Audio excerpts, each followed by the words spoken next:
bodybuilding was seen more as something to strive for, like a physique that you, like, let's say the casual person wanted to look at and be like, wow, I wish I could look like that.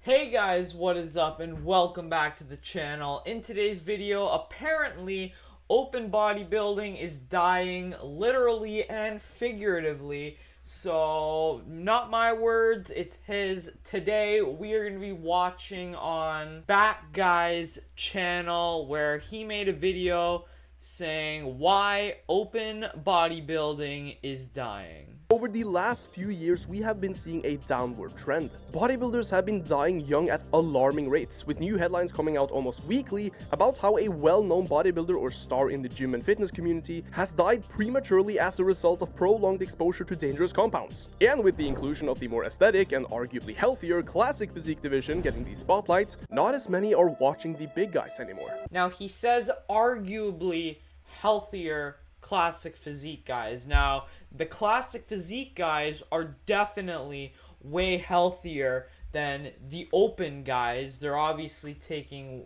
less steroids are required to be at that level, but they're still not great. They're still taking years and years off of their life. It's unbelievable. Like, if anyone thinks that Chris Bumstead, you know, his blood work was perfectly fine on the Olympia stage, you're a freaking idiot, because it was definitely not. Man literally retired before he was 30, retired at 29, and why do you think that is? Because of the steroids. So yes, it is better than open bodybuilding, but it's still not great. Actually the result of something which has been going on for years. You see, during the 1960s and 70s, often referred to as the golden era of bodybuilding, the physiques were a lot smaller and generally had much higher body fat than the guys today. Actually, if you look at Lou Ferrigno during the 1975 Olympia, his body fat percentage on stage was probably higher than most professionals today during their off-season. Bodybuilding was seen more as something to strive for, like a physique that you, like, let's say the casual person wanted to look at and be like, wow, I wish I could look like that. That's amazing. It was more those beach body Greek god aesthetic like physiques. But as the sport has evolved, it's become more of, I don't really want to look like that, but like the freak factor of how shredded and how massive they are. And open bodybuilding to some extent has definitely, with guys like Big Ramy, Nick Walker, where they just have like a shit ton of muscle and it's just like freaky. Like, the average person definitely doesn't strive to want to look like that. It's more like, wow, I can't believe a human being can look like that nowadays. Of body fat meant that they were likely overall healthier, and they didn't have to get close to death in order to compete. They didn't have to diet as hard, and they certainly weren't pushing the levels of PEDs required to be competitive today. Yeah, getting too lean is actually really, it's pretty much like just as bad as being like really overweight. If you're too lean, your testosterone's gonna go in the toilet, you're gonna feel like dog shit. It's not good. You don't want to be too lean. You literally require at least 3% body fat on your body before you die. And when Chris Bumstead is on stage, he's probably like around that 4%, sub 4, so he's like a body fat percentage away from death. If you go below 3, you die. So definitely that's another reason not healthy. Arnold back in the day, he was probably more so approaching like, I want to say like 6 to 8% body fat on stage, whereas the guys now, you gotta be absolutely peeled. Guys like Sebum, guys like Hadi, these guys have so much conditioning. It's unbelievable, but that's the standard that we have today. And if you want to be competitive in bodybuilding, it's not about just this Greek god aesthetic anymore. It's, again, like I said before, it's that freak factor. Anabolic steroids were bad enough on their own and virtually everyone used them to varying degrees. But now guys started taking diuretics to flush water out of their systems. Some started using insulin to boost performance and anabolic signaling. The primary driver of evolution in bodybuilding was the rapid increase in the use of performance enhancing drugs. As the years get on, the sport evolves, and obviously the PDs that all the athletes using are also evolving, and they're all trying to take it to that next level. And I do in fact believe that if this keeps going on, we're gonna get more research done and more ways, more drugs are gonna come out, and the guys are just gonna keep, in the open class anyway, are just gonna keep getting bigger. They're always trying to push the envelope, and that is really not good for their health anyway. You know, maybe for you watching, oh my god, the freak factor, and they're pushing the envelope of what the human body could do. But really, the human body was never made to be able to do that. It's being enhanced by pharmaceuticals. We were never supposed to be that big. That's for, save that for the like animals in the wild, bro, not us.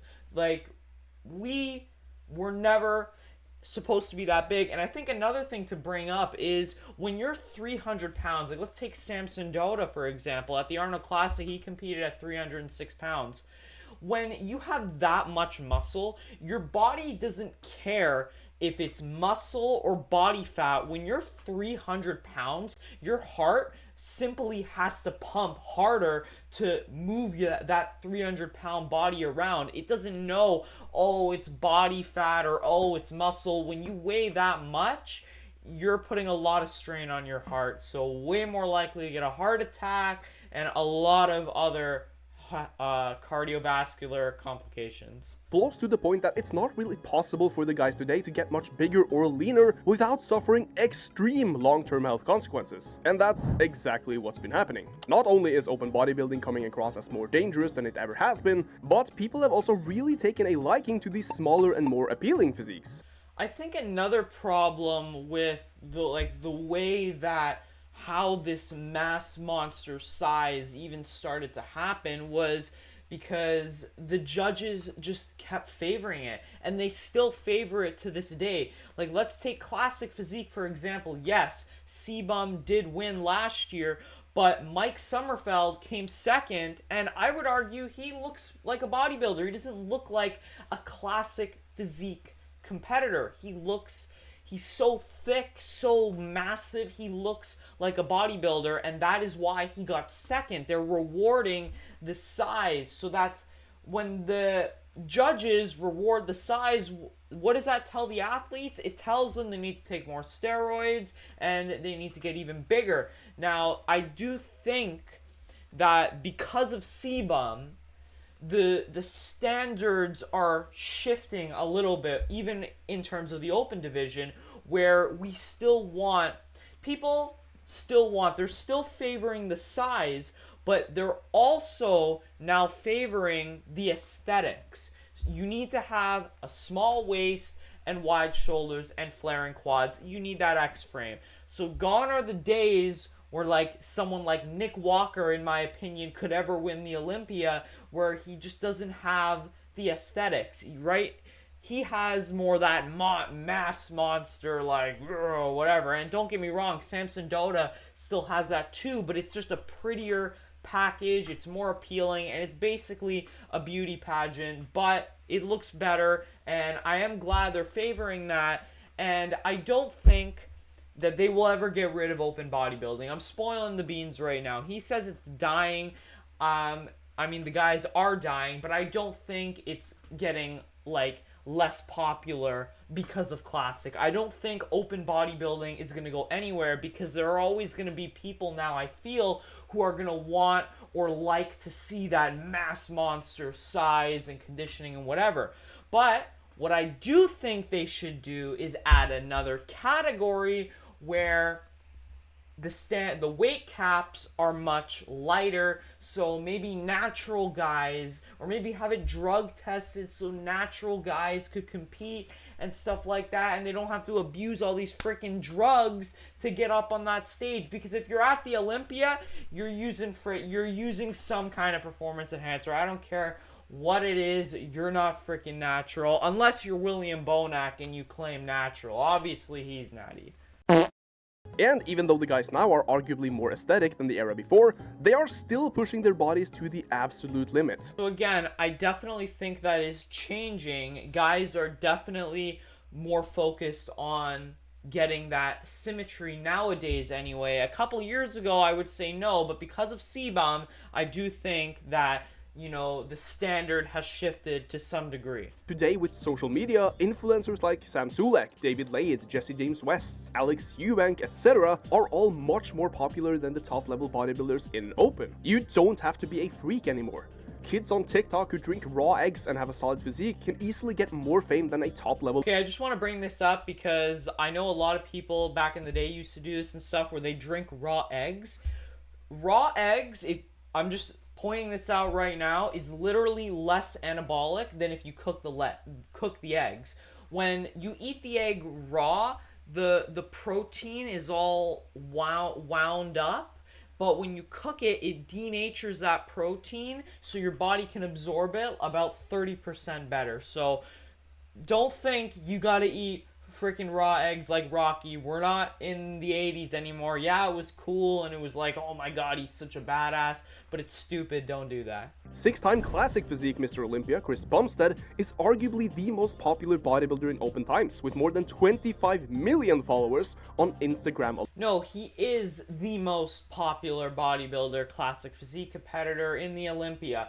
Obviously he's retired now, but he definitely is. Like, I bet you if you just ask someone on the street or whatever and they've heard of the Olympia, most casual people think that Chris Bumstead is actually the open class Mr. Olympia. They don't know who Samson Dota is, even though he's actually the Mr. Olympia. Most people think that it's actually C-Bum, but no, he's the classic physique Mr. Olympia. So yeah, you don't need to be a big bodybuilder anymore to get really popular because of social media. You just have to be entertaining, and yeah, you don't need to have that level of physique anymore to be popular. And if you do have that level of physique, it doesn't mean you're gonna get popular. A lot of times many of those guys up there, how popular really are they? Unless you're in like the top 5, like Derek Lunsford, Samson, Hadi, Martin Fitzwater, and all those guys, Andrew Jack, C-Bum, Ramon Dino, Urs. I mean, you don't know. You don't really know who or even care who the other guys are. I gotta be honest. Sorry. If you're not in like the top 10, I just don't really care, to be honest. And I think that's what most people do as well. Thus, a lot of the financial incentive of becoming a top-level bodybuilder also goes away. If you're not top 10 in the world, you don't make a lot from competing at all. And unless you just really love the sport, which I believe everyone in the top stage do, then there is no good reason for competing. Yeah, like, you're not making a lot of money from doing bodybuilding. Unless you're Samson Dota, Hadi, or Derek. Like, even C-Bum winning Classic Physique, he only gets $50,000. So he won 6 times, so he's got $300,000. Like, what? Like, for 6 years? He can't make a living just off being a bodybuilder unless you're in open. But even Samson Dota and all these guys, they get way more money from sponsorships and all that kinds of stuff, and from social media. So if you're a bodybuilder and that's your career, you need to be big online. It's not just, oh, you're a bodybuilder, you're gonna go up and compete. That's not gonna pay the bills. You gotta be big online, or else you're not gonna be able to do it as a career because it simply doesn't pay enough.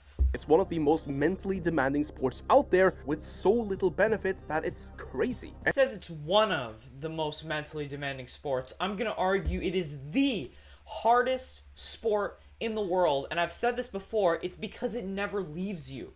If you're playing soccer or whatever, and once you're off the pitch, the sport leaves you. In bodybuilding, it never does. Almost everything you do can impact you on stage. Everything you put in your body impacts this, the way you train, everything, the way you live out your life, that all has an impact on bodybuilding. Whereas, like, let's say LeBron James, one day he's feeling a little hungrier and, he just orders a big ass Domino pizza. In the long run, for him, or whatever, even in the short run, it's not really gonna matter for him. Yeah, he may feel a little sluggish or whatever, but it's okay. It's not that big of a deal. In bodybuilding, if you're on contest prep and you have a big ass pizza like that shit, well, that's going to set you back quite a lot. That is not good. So it never leaves you. You're suffering. You're dieting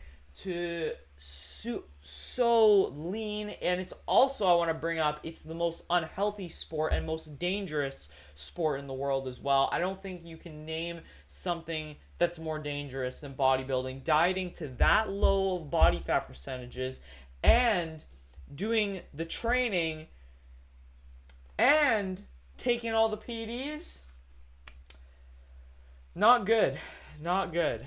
However, there is hope for open bodybuilding, because even though classic physique has stolen a lot of these spotlights, open bodybuilders are clearly more streamlined now than they used to be. And I don't think that open bodybuilding or classic physique is stealing viewers from open bodybuilding. I think what classic physique has done has brought just more eyeballs to the table, and people who were watching open bodybuilding still watch open bodybuilding. They just also watch classic physique. And I still do believe that open bodybuilding, at least at the Olympia, is still slightly more popular than classic physique, because pretty much classic physique was made by Sebum. If it wasn't for Sebum, classic physique wouldn't be where it's at today. So because of him, it is where it's at. And I do think, it can get more popular because more eyeballs come to the table. But I think if they added another category with even lighter weight caps,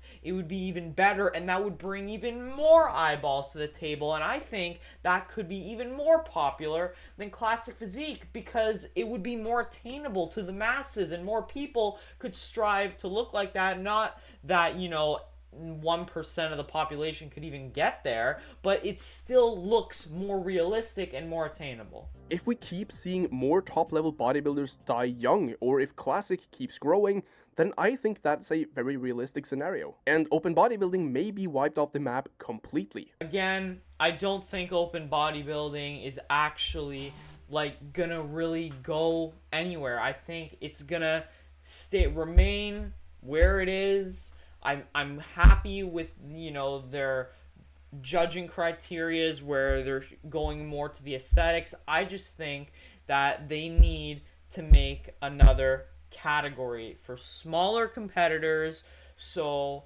more people can strive to look like that. I always do believe there's going to be some people who really like, and don't get me wrong, I like to see those guys up there as well. I think it's sick. So I don't think the category is actually going anywhere. Now, are the guys gonna compete in it? Do they keep dying? Yeah.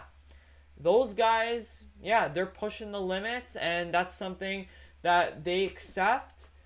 And that's it. Now, do I advise anyone do that? No, because it's real unhealthy, but there's always going to be people to do that. And as time goes on, they're just going to keep pushing the envelope, and the sport's going to evolve. So I don't think open bodybuilding is going anywhere. But what we do need is another category for lighter weight caps. But that is all, guys. Thank you so much for watching. Let me know on your opinion on this situation, whether open bodybuilding is going anywhere, or do you want it changed? Do you want what do you guys think is the ideal category, and what is the ideal physique that should represent the Olympia? But thank you so much for watching, and I will see you in the next one. Peace.